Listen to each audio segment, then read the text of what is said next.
எல்லாருடைய சூழ்நிலை மாறி இன்னைக்கு நம்முடைய சூழ்நிலை கர்த்தர் மாற்றுவார். அல்லேலூயா. எப்ப மாற்ற முடியும்? அல்லேலூயா.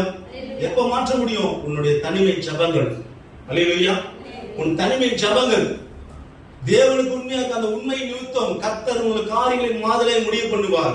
தேவனோட நீங்க தனிமையில் ஐக்கியப்படும் போது உங்கள் வாழ்க்கையில உலக மனிதோடு பேசும்போது பேச்சு வழக்குல வார்த்தையில தேவனுக்கு விரோதமாய் பேசாதபடி, கெட்ட வார்த்தை ஒன்று பேசாதபடி, மற்ற விரோதமாய் கலகம் செய்யாதபடி, நான் தேவனுடைய பிள்ளை உண்மையா இருப்பேன், உண்மையின் வாழ்க்கையை மனிதருக்கு முன்பாகவும் தேவனுக்கு முன்பாகவும் அந்தரங்கத்துக்கு உண்மையா இருப்பே. ஆனால் நிச்சயம் சொல்றாரு, உன் காரியங்கள் மாதிரி முடியும்.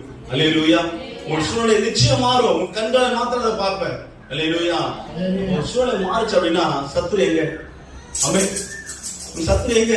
முறியடிக்கப்பட்டிருப்பான். அல்லேலூயா. சத்துரு எங்க? முறியடிக்கப்பட்டிருப்பான். ஏன் அப்படின்னா உன் சூழ்நிலை மாறிச்சே. உன் சூழ்நிலை சத்துருவால் நெருக்கப்பட்ட ஒரு சூழ்நிலை, உடைக்கப்பட்ட ஒரு சூழ்நிலை. எப்படி பண்ண போறோம்? எதா பண்ண போறோம்? என்ன செய்ய போறோம்?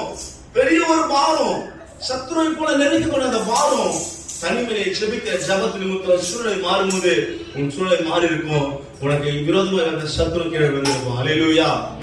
அப்போ தனிமை வாழ்க்கை நிமித்தம் தான் நம்மளை வெளியேறணும் ஆஸ்வாதம். அல்லேலூயா.